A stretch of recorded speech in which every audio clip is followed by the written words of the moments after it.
Hi, welcome to Working with Bilingual Clients event. My name is Hadir Iskander. I'm a board-certified behavior analyst and a New York State certified school psychologist with a bilingual extension. Let's start. Hi, today learning objectives are how to assess your client's bilingualism and what questions to ask. What does the research show when working with bilingual children with ASD? And what questions should I ask when developing my client's program? Today is a general review on how to work with children who are identified as bilinguals and how to determine what is the best strategies to implement when working with bilingual children. We are not going to focus on a specific age group, languages, or language abilities. Let's talk about the term bilingualism. Bilingualism has been defined as the use of two or more languages. It's further defined by onset of exposure to languages with simultaneous bilingualism occurring from birth and sequential exposure occurring after the first 3 years of life. So you are identified as bilingual if you were exposed to two languages since you were born, or sequential exposure, bilingualism, if you were exposed to the second language after the first 3 years of your life. Let's talk about the term some more. I think bilingualism is a very, very broad term, and I think it's as broad as the term autism. When you tell me that a child has autism, you are not really telling me about any of his skills. You have not described the individual for me. I do not know if this child is verbal or nonverbal, if he has appropriate social skills, language skills, play skills. I don't know his IQ. So it really doesn't tell me much when you give a child the label of autism. So I believe the term bilingualism is the same. When looking at children who are identified as bilingual, we have to determine which language they are able to express themselves in versus read and write in, and what languages they're able to understand. So you're looking at a lot of factors. You're looking at a lot of abilities, different skills, receptive, expressive language skills, literacy, reading and writing. So bilingualism is is a very broad term, and it's very important for you to really dig deep into your client's history of exposure and language skills to understand your client's current language abilities in each of the languages he was or she was exposed to.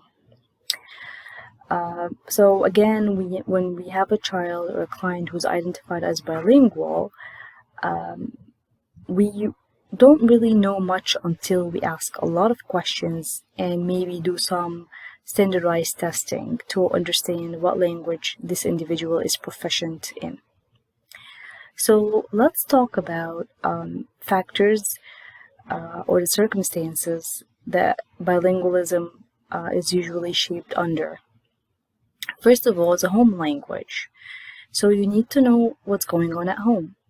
Some parents will tell us that home language is English. Meanwhile, we know as clinicians or practitioners that this child has been identified as a bilingual child because there's another language at home.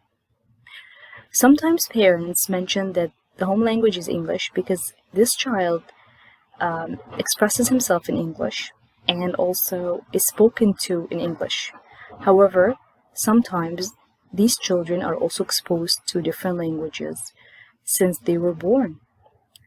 And maybe the parents speak to each other in different language, in Spanish, French, Arabic.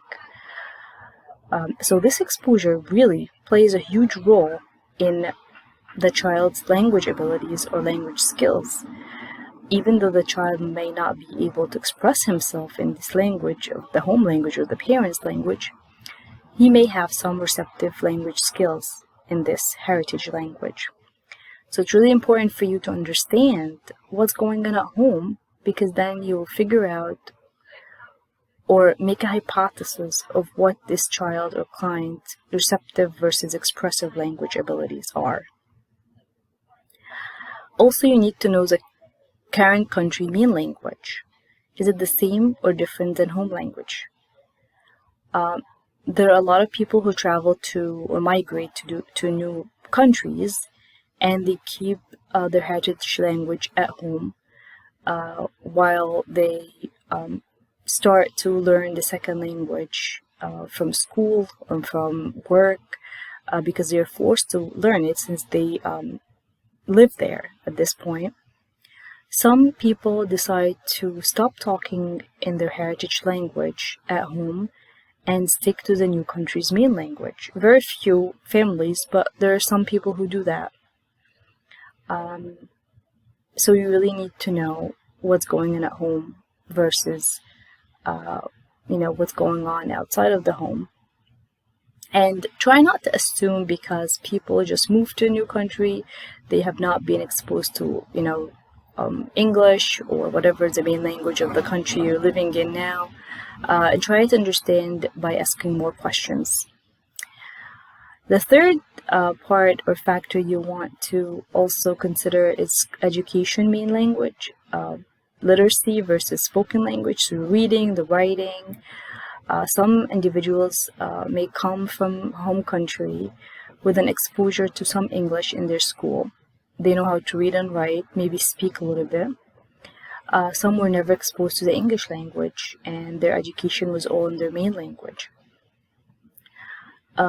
So it's very important for you to know what happened back in their country in terms of their education, and do not assume that because they just moved, they don't know or they have no exposure whatsoever to the English language or, again, the language of the country you're living in. They may also have been exposed to a third language because in their schooling back at home they learned Spanish and Arabic, and now they are being introduced to English. So you really need to know the history, as I mentioned. Of course, you need to know the time of exposure to the second language. Was it simultaneous since birth, or they were introduced to it after they after the first 3 years of life? And of course, you need to know exactly when, because exposure to second language at age 5 is different than age 15, then age 28. So you really need to know when your client was introduced to a second language. It's also very important to understand that a child who just moved a week ago from his home country and has always been introduced to only one language should not be identified as a bilingual child. This child is monolingual, and the language that he speaks or she speaks is one language, which is his home language. So if he has been exposed to English for a few weeks or even a couple of months, you really should not call this child bilingual, because if he knows how to say thank you or please, or maybe request an item, or ask for directions, or say how much is this thing, that does not make him bilingual. We all travel different countries, and we may Google the different words or requests to be able to navigate around this country, and maybe buy stuff or order food, but that doesn't make us bilinguals. So you really have to be more cautious when you identify someone as a bilingual person.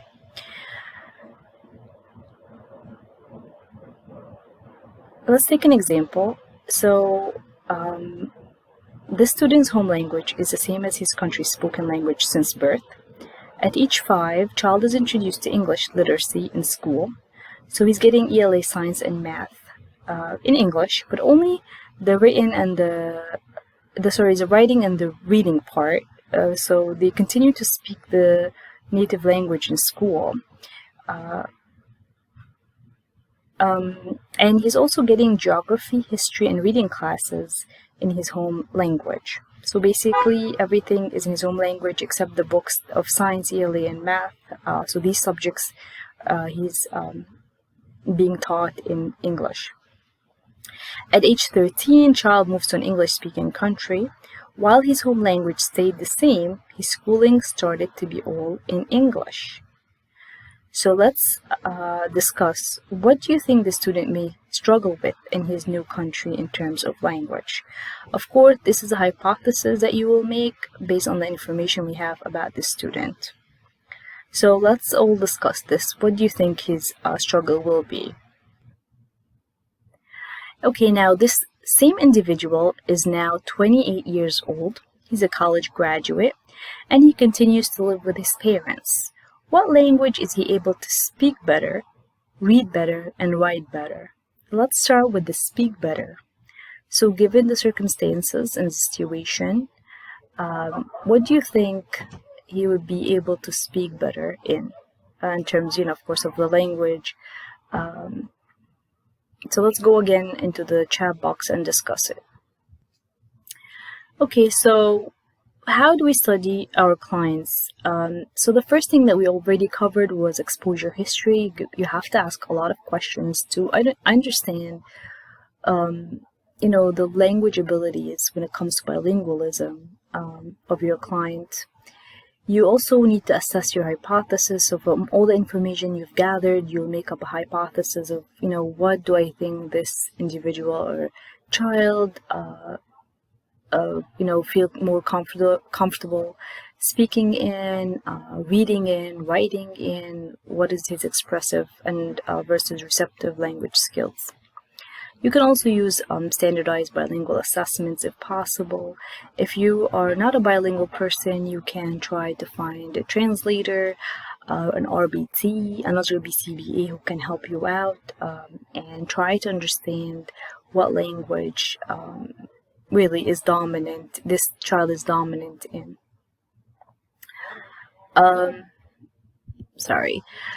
What does the research show in terms of working with bilingual clients? This is a very important question, and that's what we will be doing today. We're going to look at many research studies that talk about different intervention strategies. We're going to look at a systematic review that was done looking at bilingual children with autism versus monolingual children with autism.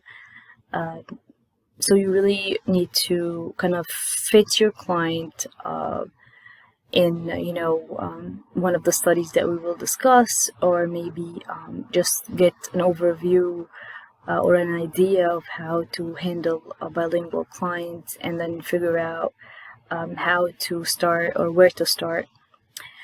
Of course, you have to ask the question of why are you working with this client to be able to fit what we will discuss into his intervention or target goals. Are you working on verbal behavior, problematic behavior, trying to reduce some behaviors? Are you trying to teach social skills, compliance, academics, vocational skills? And of course, what are your client's areas of strength and delays? Working memory abilities, visual abilities, generalization, reading. So all these steps here are, very crucial and important when determining what will happen next in terms of your intervention and your work with your client.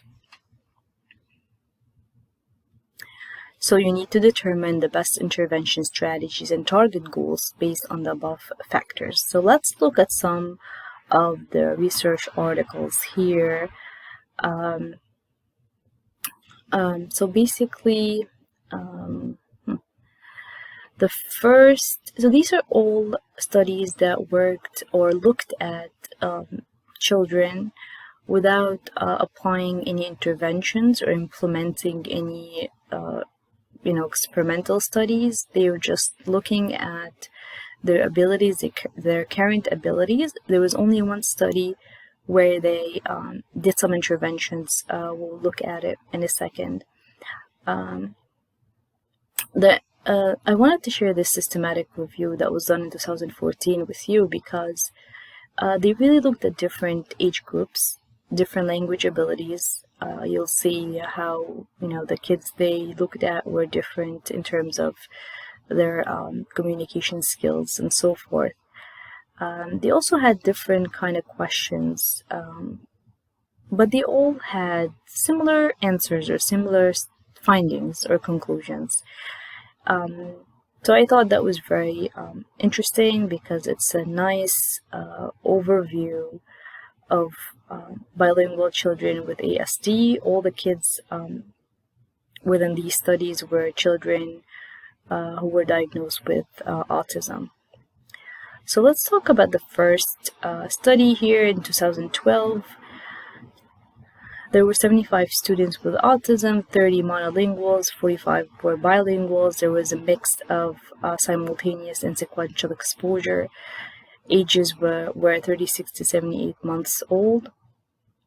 2 nonverbal, 5 minimal verbal, less than 10 words, 68 verbal. And all were bilingual with equal language skills in both languages.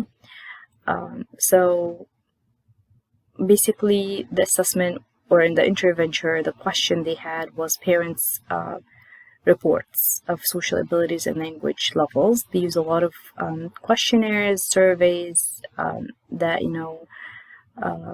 basically assess the kids' language abilities and social abilities.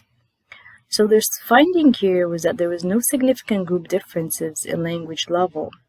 However, the simultaneous bilingual group and the monolingual group consistently scored higher than the bilingual sequential exposed group.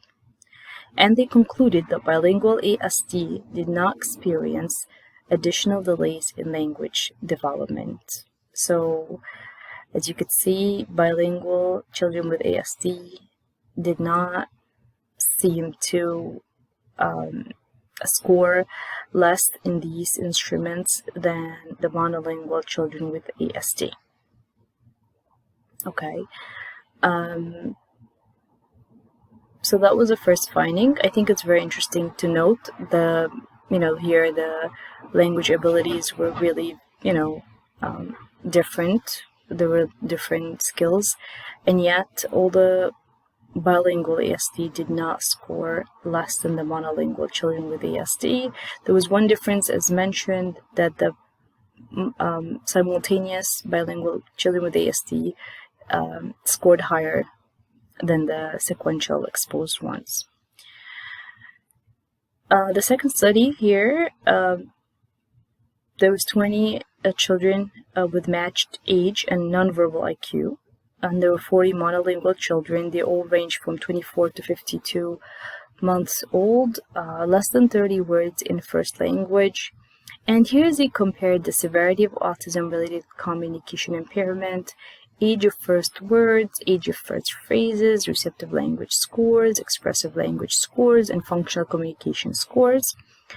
These are the instruments, the ADOS, the PLS-4, Vineland, and they found that there was no statistically significant differences between the two groups on any of the language measures were observed.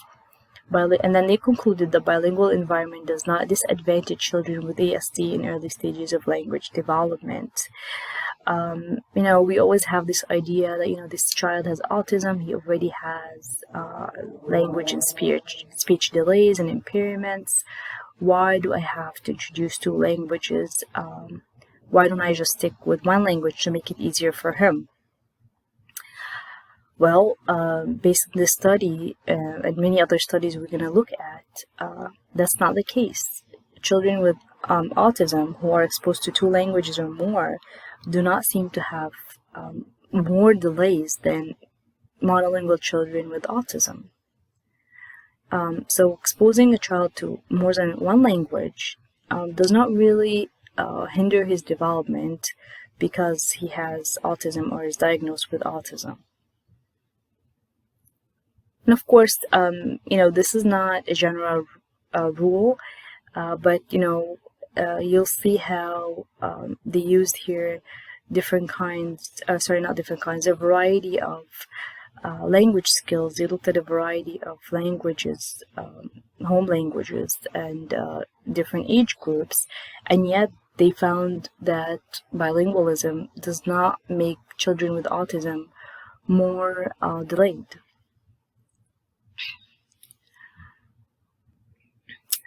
And then the next study was also done in 2012, 14 monolingual with ASD, 14 bilingual with ASD, but this time they looked at preschoolers. There was English only or Chinese at home and English in the community. They used 4 language instruments to investigate lexical comprehension and production and overall language skills in both groups. And they found that both groups had equivalent scores in all but one measure of language and vocabulary. Let me elaborate on this finding here. So when 2 languages of the bilingual group were compared, there were no significant differences in production vocabulary size or vocabulary comprehension scores. Overall English scores tended to be higher than Chinese scores, and when nonverbal IQ was controlled for, the bilingual group had larger total production vocabulary than the monolingual group. Conceptual vocabulary and English vocabulary size were equivalent to those of the monolingual children, and so they suggested that bilingual preschool children with autism have the capacity to function successfully as bilingual, and bilingualism doesn't have a negative impact on language development of young children with ASD. Okay, so if you look at the 4 areas they wanted to investigate, lexical comprehension and production and overall language skills in both groups, they found that overall, English scores tended to be higher than Chinese scores in those 4 areas, and that the bilingual group actually scored higher in the total vocabulary production size. So there is here again, how do I say that? The bilingual children seem to present with more vocabulary, at least in the English and Chinese. At least for the children who are exposed to English and Chinese, within this age group and within this, participants, they looked at 28 participants, including the monolingual. So again, the same finding, children who are exposed to 2 languages or more, who have the diagnosis of autism, do not seem to have less language skills or verbal skills compared to the monolingual group, of course. The next one was done in 2013, 40 bilingual and 40 monolingual with ASD, ages 20 to 33 months old, 22 nonverbal, 11 two-word sentences, 47 single words. The question they asked was, is there a difference between the 2 groups in terms of expressive, receptive language skills, and communicative means? As you can see, they used some language scales and adaptive scales to check communication levels, and they found that language skills were similar between the monolingual and the bilingual children. Bilingual children did not show additional impairments as a conclusion. Right? Okay, the next 4, there are 8 studies within this review. So this study here was done in 2006, and this is the one study that they actually did use some intervention with 1 bilingual participant with ASD. He had exposure to English in preschool. His primary language at home was Korean. He had 6 months delay in comprehension, 1 year delay in expressive language, 49 vocabulary words at age 3. So at 3 years, he was done with 1 year of speech service in Korean. Then they started 6 months of gradually introducing English and speech services. Then the final 6-month services were entirely in English. The first stage, they focus on precursors of language development. In the second stage, they focus on intervention addressing linguistic development. They assessed him before and after the interventions, and they found that there were gains in expressive and receptive language development in both languages. Okay, so using standardized scores, they found that there were gains in both expressive and receptive in both languages after they intervened using Korean and then English later on.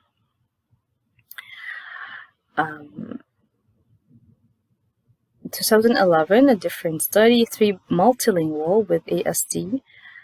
2 were 5-year-old and 1 was a 6-year-old. I don't think I put here the languages, but the languages were Urdu, Arabic, Hindi, I believe, and English. There were 2 participants who were nonverbal and 1 minimally verbal. This was a different kind of study. It was a ethnographic study where they actually, observe the families within their natural settings, and they see how they interact. They also observed these children over a 2-year period. So they wanted to know the beliefs about multilanguage acquisition drawn from interviews and conversations involving ethnographer and parents, as well as observations of language development over the 2 years. They found that multilingual, parents at least feel that multilingual is to serve purpose in cultural and religious life. English was seen as a passport for participation in the American society. Parents advised to stop native language and speak English alone. So that was their advice to other parents, just stop native and speak English to your kids because they have autism. However, after the observations that lasted for 2 years, they found that children made notable gains in more than one language. Okay, so here these students, some of them were nonverbal, 2 of them were nonverbal, and yet they saw some gains, which means their receptive language, or maybe the means of communication, seemed to work in both languages or 3 languages because they were exposed to multiple languages. Even though parents felt that English was only or should be the main language, and they advised other parents to stop native language, that may tell us that they actually did not speak to these children in other languages except English, yet children did gain from the exposure, which was maybe between parents or within their religious groups, or maybe other parents and so forth. 2012, there were 49 respondents who were members of a bilingual family and had 1 or more children with ASD of any age. So this is not really looking directly at the children with ASD or bilingual. It's more looking at a family member who come from a bilingual family and has 1 or more children with ASD. So 25% were raised with a monolingual, raised as monolinguals, 61% 2 languages, 14% 3 languages. There were 9 nonverbal, 20 minimal verbal, 16 fluent, 4 were unidentified, and 17 out of the 49 used communication devices. So this was a survey study to assess bilingualism in families with ASD. But of course, they use a lot of questionnaires to understand demographics, language exposure, language use, and proficiency, parent feeling about bilingualism, professional advice received, and useful info and resources and advice they would give other families regarding bilingualism and autism. So they found that there was no significant language and literacy differences between children exposed to 1 versus 2 or more languages, which is a very interesting finding here. They're talking about literacy too. There was no professional help when the family asked for help in terms of bilingualism or the multiple languages used. Parents were afraid that 2 languages were hard for children and they will be confused. And professionals mostly advise parents to restrict input to single language for children with autism. So again, very similar to findings from before, they were advised not to use more than 1 language with a child who have autism. They were afraid that they will confuse the child. However, there were no significant language differences in literacy. Okay, language and literacy differences between the 2 groups. Or 3 groups, well, monolingual, 2 languages, and more. Finally, this study was done in 2013, 10 bilingual, exposure to second language after preschool years. So these are considered sequential exposure type. They were immigrants with autism. Their ages ranged from 3 to 8 years old. The mother-to-child language, 3 were English and Chinese, 2 were mostly Chinese, 3 were mostly English, and 2 only English. So the interviews, were basically mothers' beliefs and, what they felt about languages and also what the practitioners had advised them. And they found that mothers believed their children should learn whatever language they had to know to meet society's demands and lead a successful life. So 9 out of 10 said English. All mothers believed a monolingual environment would be better for learning. And finally, majority of practitioners' advice was also in support of a monolingual environment. So here we looked at 8 different studies, had similar questions, but looked at the different aspect of the language, or maybe parents' feelings and families' feelings. Some looked at the children themselves over 2 years. Some looked at one child and were using an intervention. Some just looked at the current skills of 2 groups and compared them, monolingual versus bilingual children with autism. And as you see, the 8 studies kind of lean towards the idea that children with autism who are exposed to more than one language will not develop lower levels or develop more delays compared to monolingual children with autism. This is very important finding because, again, we have a lot of ideas and thoughts that basically a child who has autism may not function well if we introduce a second language, and we should really stick to one language.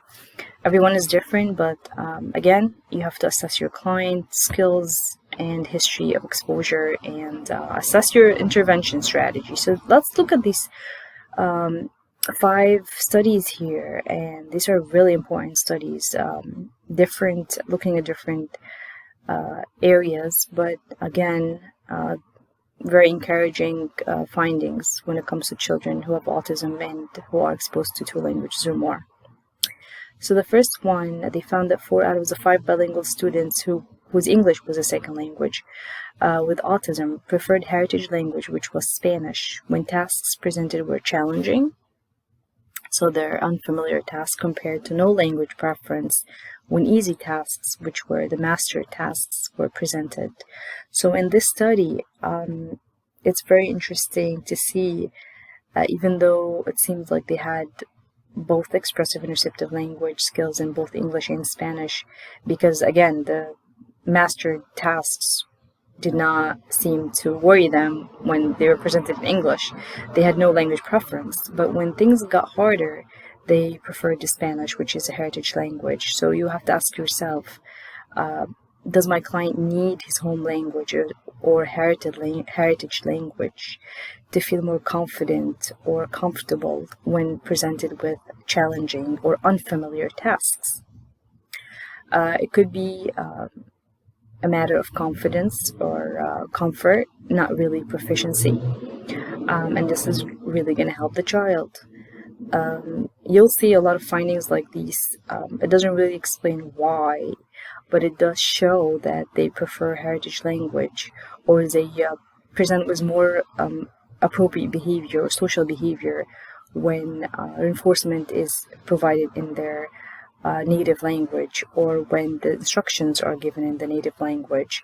And you can think of maybe it's a history of reinforcement, maybe stimulus control, was developed, because of the reinforcements given in their home language, because it's their mother's language, it's their home language, their, home country's language. So have you considered using, both languages in your session if you're bilingual, and if you are able to present your client with his home language sometimes when you feel that the task may be different for him, or difficult or unfamiliar, just to basically help the client feel more confident with the instructions or the new unfamiliar tasks you're presenting. The second one, it was an investigation on the impact of language exposure, nonverbal IQ, age, and working memory on language abilities showed that carrying amount of language exposure was the strongest predictor of both vocabulary skills and morphological skills for both typically developed children and children with ASD. This study is a little different than the others because they compared children with bilingual children with autism versus bilingual children who are typically developed, and they found that the language exposure was the strongest predictor of vocabulary skills and morphological skills.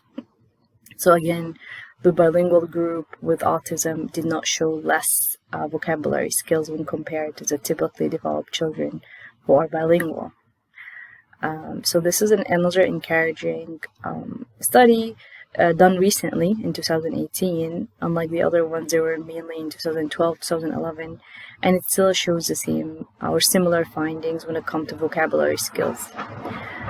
And it's really encouraging because they compared, kids with autism with kids who are typically developed. So not just children with autism will not show delays compared to monolingual children with autism. They might not show delays compared to typically developed children if their language exposure is appropriate or is done in the right way when it comes to two languages.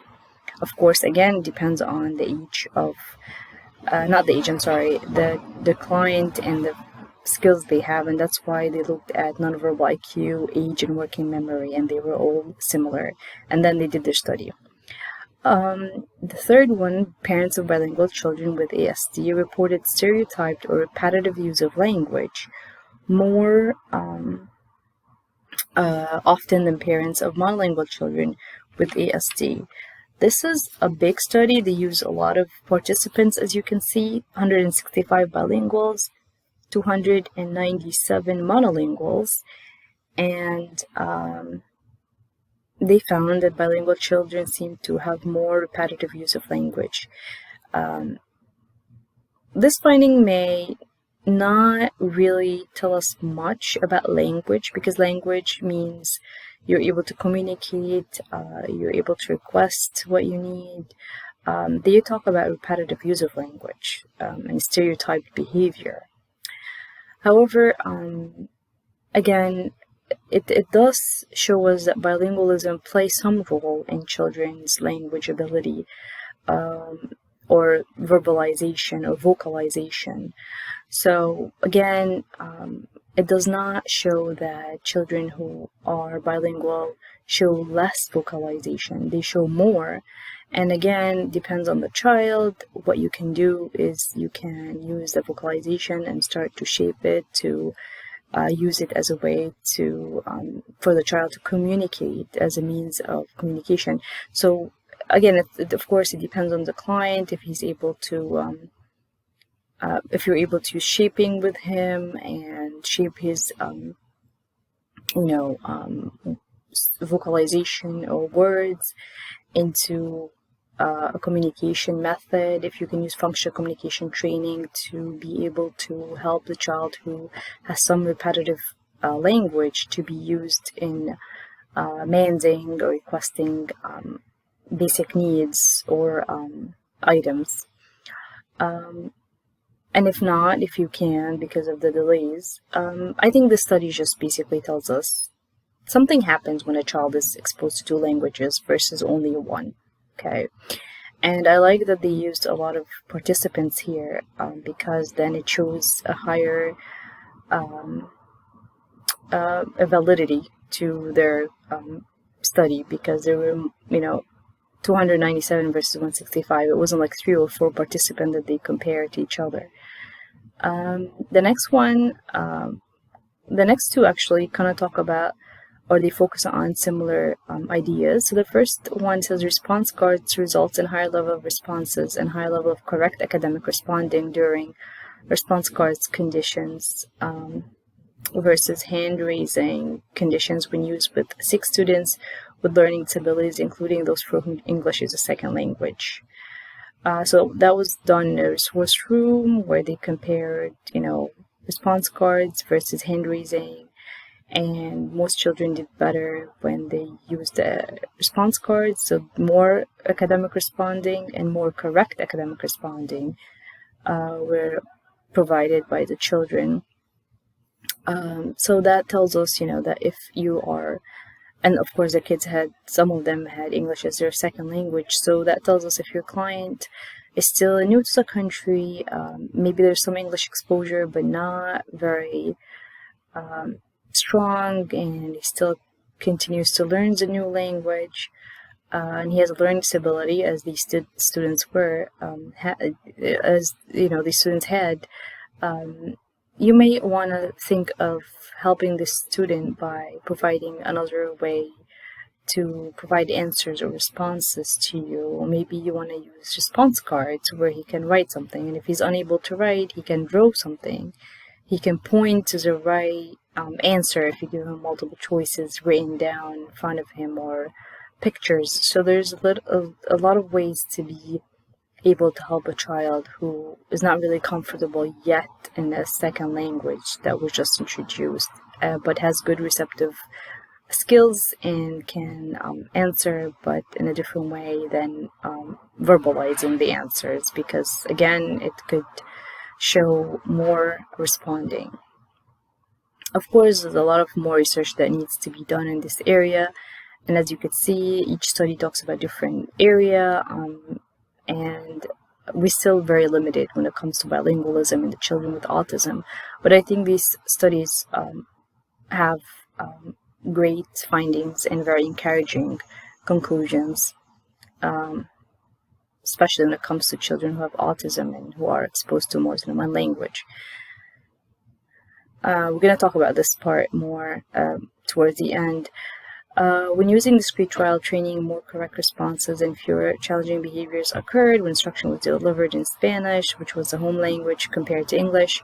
Results suggest that the language of instruction may be an important variable even when a student initially presents with a very little spoken language and a comparable scores on English and Spanish standardized language assessments. So this is a great study, because these kids scored very comparable scores in English and Spanish language assessments, so these are standardized assessments. Some of them have very little spoken language, yet they showed more correct responses and fewer challenging behaviors when instruction was delivered in Spanish, in the home language. So you have to ask yourself, is your client more comfortable in his home language when it comes to giving him instructions or sessions or DTT in his home language versus in English, or versus whatever language he's just introduced to. Also, you have to think of reinforcement history, contingencies. Maybe this is because it's his mother's language, and this is a language where he used to get his reinforcers in. It means something more than, or his behaviors were shaped more in his home language than in English, because again, this is where he got his reinforcements from his mother, from his home. And as you see, there's fewer challenging behaviors that occurred when instruction was delivered in Spanish. So you really have to assess your client, and that's why exposure history is important. Assessing the intervention that you will use and the languages you will use with your client before you start is very important as well. Okay, we're going to talk about few more studies. This time they're all very recent studies, and they all use some kind of intervention to assess bilingualism. So the first one was done in 2018. The use of heritage language during play sessions produced more play behaviors when compared to English play sessions. These were 4 male students with EST, delays in both expressive and receptive language skills, expressive and receptive language skills in both languages. All have deficits in play skills, and parents spoke both home language or heritage language and English at home. So basically, these kids were exposed to 2 languages. They have delays in both languages, and they have both expressive and receptive language skills in both languages. So there's no one language that was introduced more than the other, or at least both were introduced. Even if there's one more than the other, they were exposed to both of them at home. So why their behavior or play behaviors were more in the home language sessions? Okay, again, that's a question for you to answer about your client, and not all the students will show these findings, but this here we have 4 of them who have autism, and they all did. So you really need to ask. And by the way, sorry, I forgot to mention the languages here were different. They were Korean, they were Spanish, I believe, Korean, Spanish, and bilingualism could play a role in your intervention, and it doesn't have to be if you're teaching verbal behavior or functional communication training. It could be something simple as play sessions or social skills. So it's very important for you to know your client and the history of reinforcement during play. So we have to ask, why these 4 children produce more play behaviors in the heritage language. So the question for you is basically, what are your client play skills? What are your client's expressive and receptive language skills? If you believe that your client can benefit from play sessions in his heritage language, but you are bilingual or you don't speak his heritage language, can you train his parents to perform play sessions at home? So maybe this is something you can do. If you're a monolingual, if you don't speak the heritage language, it will be a way to help this client produce more play if the heritage language will help him. And it's also a way to assess if really his heritage language will make a difference if used by his parents during play sessions. And you can compare the 2 sessions or the 2 methods or the 2 languages and determine if your client may benefit from having his heritage language used in social skills training, play skills, maybe vocational skills. So it's very important to ask these questions. That's a good study. The next one was done in 2019. It talks about enforcement in both heritage language and second language are equally effective in rate of responding. So this is more for, again, rate of responding, and they looked at 3 participants with intellectual and developmental disabilities. Heritage language is Spanish and second language is English. All have speech delays. Praise was assessed and was shown to be an effective enforcer. Rate of responding, both English and Spanish praise condition was the same, but significantly higher than the no praise condition. So some people may say, okay, so that doesn't tell me much. The kid will do better if I praise him regardless of the language, because both languages really did not seem to have, there were no differences between the 2 languages. But the conclusion here in this study was very interesting, and I really wanted to share it with you because they thought of something very helpful.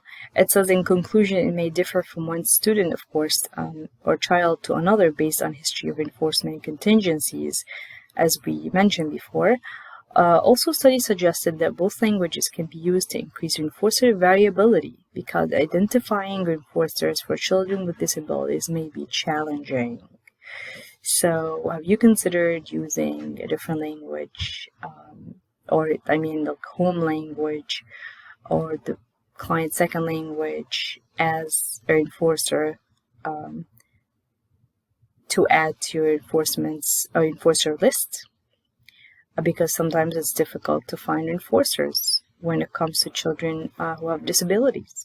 So the question here for you is, can you add heritage language to your list of verbal reinforcers? If you are monolingual or you don't speak the child main language or home language, can you learn a word or 2 in the child's home language? It might not take a lot of effort from you to learn a couple of words, such as excellent, great job, in the home language. But it may make a huge difference to the child, and it may become one of the higher enforcers for him. Also, I was thinking maybe you need to learn a few words in his language to pair yourself with a client. If this is a new client, a new child you're working with, you're still, getting to know each other. It's really nice to maybe learn a few words in his home language to use it during the session, or just to say hello to him in his home language. Maybe you want to learn his favorite toy's name in his home language. So meeting with the parents and try to understand more about their culture and learn a few words that they use may be very beneficial to the clients you work with. These two studies talk about functional communication training, and the first one basically mentioned that FCT was effective in reducing destructive behavior, increasing demanding and/or increasing task completion for these two participants across Spanish and English treatment conditions. Preference for the type of language did not emerge for either participants during FCT. The two participants had autism, and an intervention conducted by their mothers at home with coaching from the investigator. So this is a very interesting finding because mothers did the FCT, and it could have played a role in their no preference in language, because mommy is doing the FCT in whatever languages. Or whatever language, so maybe that's why they did not show preference. This is just, an opinion that I think may have, or a limitation that may have impacting these findings. But then the one in 2019 is kind of like a continuation of the 2011 study. And it says they wanted to know the effects of the FCT, effects of language on FCT outcomes. And the hypothesis they made was that functional communication responses learned in English language may lead to resurgence of problem behavior when functional communication responses do not contact reinforcement in the untaught language. So if I'm doing FCT in English at school and my child or my client goes home and uses the same responses, will he get the reinforcements? And if he doesn't get the reinforcement, will the problematic behavior happen again? The FCT would not work in different environments. It wouldn't be generalized to different environments. And say if my client uses his own language when he goes home and he emits responses that he learned at the FCR, but in his home language, will be he reinforced? So they looked at 3 children with autism. Spanish was the primary language at home, but English in school. Problematic behavior main function was escape. Problem behavior, these are the results. Problem behavior increased higher than baseline in the Spanish-only condition when English functional communication responses was put on extinction. Persistence of English FCR and Spanish condition despite response not producing reinforcement. So basically they found that each child kind of reacted differently. I will show you visuals right now to show you how each one did. They found that some or one of them kind of be persistent with English function communication responses in the Spanish condition, even though their reinforcement was not provided. So here are the visuals, first one here, the way they did it was that the top part is the English panel, the bottom is the Spanish, and they alternated baseline in English, baseline in Spanish. As you could see, problematic behavior was high in both, and then they did the functional communication training in English. They did the post-English FCT. Here are the functional communication responses in English. In Spanish, the child here tried to use functional communication responses in English. Didn't work, of course, because it was put on extinction. So problematic behavior went up.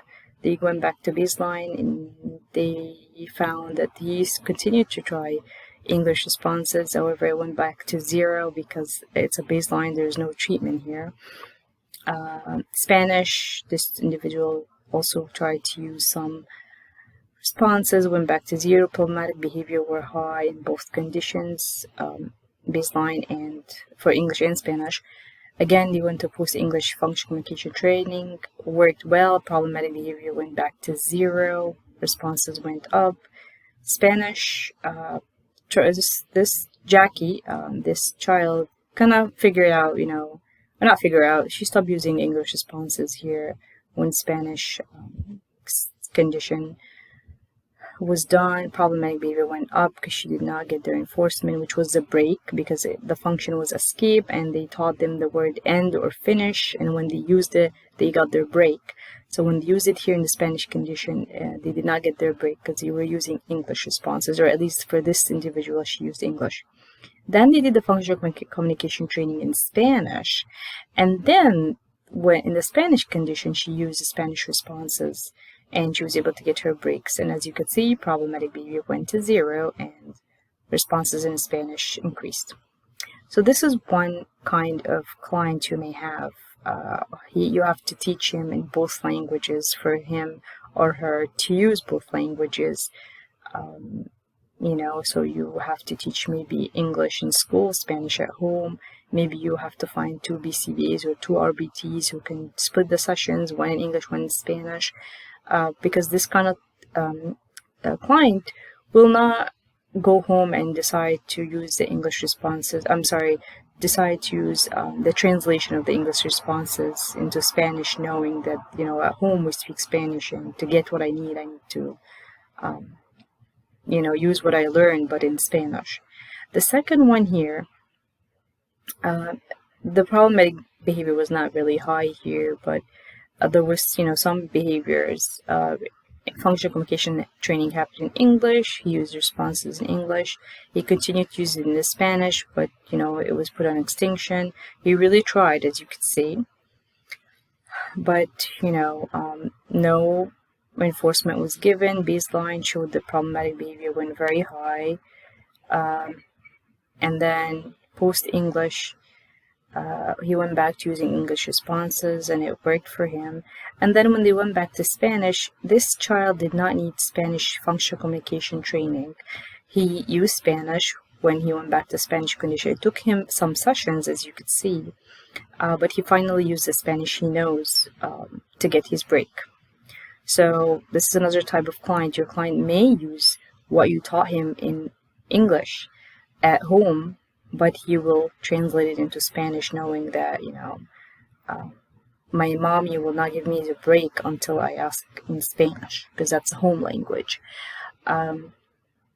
So here it shows that there's some stimulus control that happened. He kind of understood, when to use Spanish. It took him some time, but he did it on his own. Now, this third client here, same problematic behavior was high. Functional communication training happened in English. Worked, as you could see, problematic behavior went to zero. In Spanish, this child here did not use English responses at all in the Spanish condition. So this client may be one of the clients that will go home and not use anything you taught him in the functional communication training. It might only work at school. If you're working in the school or within your session, he may only use it within the session or within the school building, and once he's out, that's it. So no generalization of skills here. So as you could see, baseline, problematic behavior went up. Did again English. Spanish again disappeared. No responses in English, not in Spanish. Then Spanish functional communication training was done, and then after that, he used Spanish responses to get his break. So these are three different kinds of clients you may encounter, and you really have to study them. You have to understand if they're going to need functional communication training in two languages or one. Are they going to go back home and use what you taught them? Are they going to use their language, or are they not going to use anything at all? And if you are at home, or if you're going in to the home to do the sessions, are they using it with their parents or just with you? So this is a lot of questions that you really need to ask, and you really need to assess. What will my client do? Go home and use untaught heritage language responses, go home and not use any responses, go home and continue to use the English responses and may not get the reinforcement needed. Okay, so these are the questions. And the question for you, are you able to train parents who use functional communication training in their home language? If you don't speak it, then maybe parent training is something that you need to do here. Okay, so in conclusion, there's a missing piece, which is your client, and it's really your role to kind of, put everything together and use all the research that we have reviewed today and fit it in your client's program. So there are different ways you can do that based on, again, the list that we went over is exposure history, your client's language abilities. What are you working on with the client? Why are you working with the client? So first of all, you might want to go back and assess language abilities once more. So you may want to do a very good exposure history interview with the parents or with the client or with both. And just, basically ask a lot of questions. We had an IEP meeting, a few weeks back, and we had 2 languages written down as a language of exposure to this child, and we asked his dad about, what language he think is dominant in. The dad could not give us an answer. We tried to ask more questions. We were not sure what's going on, why he's not telling us. He was basically saying, just find him a provider in this specific language, one of the 2. And we were like, yeah, but we really need to know what language he's dominant in to be able to help him better and, figure out what's best for him. And after so many questions, we figured out that there's a 3rd language at home, and this is really the language of dominance. The child is dominant in this 3rd language. It's a very rare dialect, and the dad was, avoiding, talking about it because he felt that we will never find a provider or a person who speaks this dialect, and he just wanted the services for his child. So he was afraid that, when we know that, we will not provide the service right away. So by asking a lot of questions, you can definitely know more about your client. So exposure history is really important. Also, assessing an intervention that utilizes more than one language. So maybe now you think that your client may benefit from adding his other language that he's exposed to. And it could be basically his home language or the 2nd language. It could be that you were hired because you speak the home language, so you're really focusing on the home language, and that's what the parents want. But then maybe you want to start gradually introducing this his school language or his new country's language. If he just moved to, say, an English-speaking country, you may also want to introduce English gradually to his intervention. So it's time for you to assess if he will benefit from it, if the family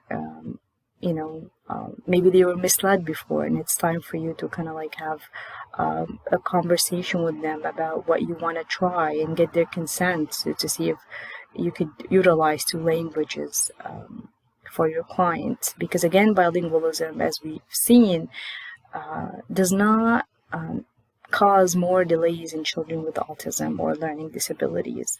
Of course, the research is still limited, but that's why it's important for you to assess your individual client. Number 3 is developing parent training to teach reinforcers in English. So that's one of the things, not just reinforcers, you can do parent training to do FCT in English, you could do FCT in their home language.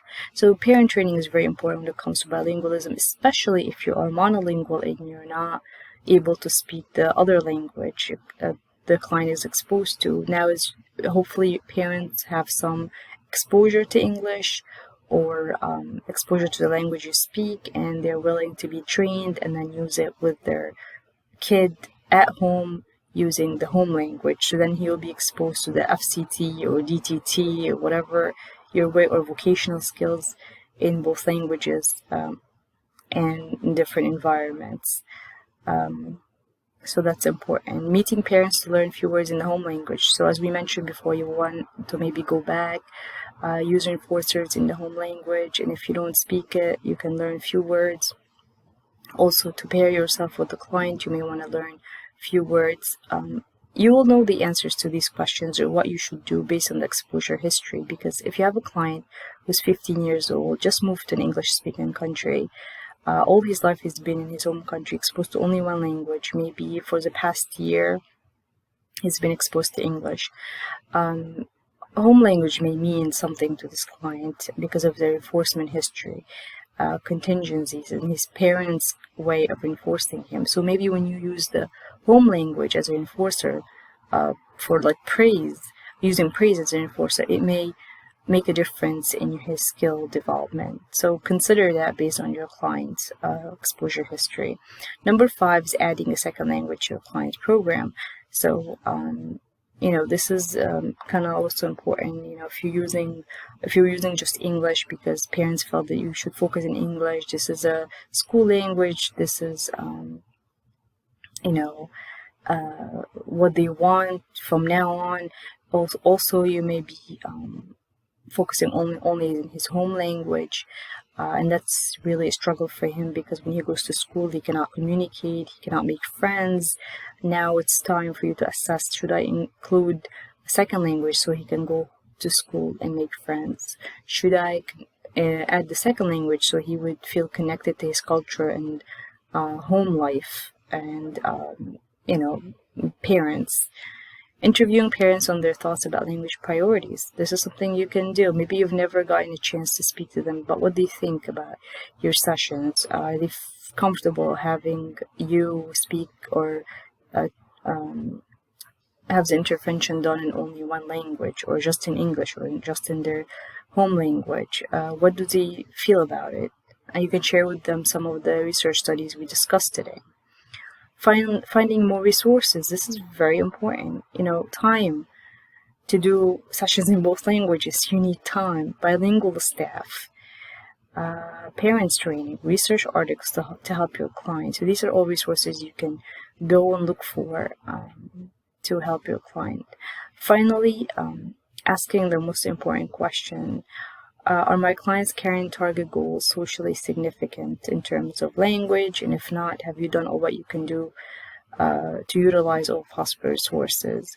I just want to give you some examples very quickly. So if you're working on social skills, as I mentioned, if your client needs to make friends at school and that's what you're working on, social skills, are you working on the language that you really need to go and use at school to make friends? Because that's what you're working on, social skills. Are you working on vocational skills with a young adult or a teenager who is bilingual and is able to use 2 languages? Are you doing the vocational training in both of the languages, or are you only focusing on one? Because of course, if you're doing it in 2 languages, it would be an addition for his job application. So it would be very beneficial for him to do it in 2 languages if you're able to. And if not, maybe you can find a bilingual staff who can help you out, or you can split the sessions with someone who can speak one of the languages and you can cover the other one, and you can both work on the same vocational skills. Have you considered kids who have separated parents? Is the child going to one home and he's showing more problematic behavior in one home versus the other because functional communication training were done only in English, and his father main language is Spanish, and that's what he speaks to him at home when he goes to visit him maybe once or twice a week? So have you considered, the client's home language and situation at home and his family situation? So these are all just examples of how to make sure that your target goals for your clients is socially significant when it comes to terms and when it comes to languages and bilingualism. Thank you so much. These are the resources. If anybody in need of any articles need to read more on the specific interventions and strategies used, I'll be more than happy to assist.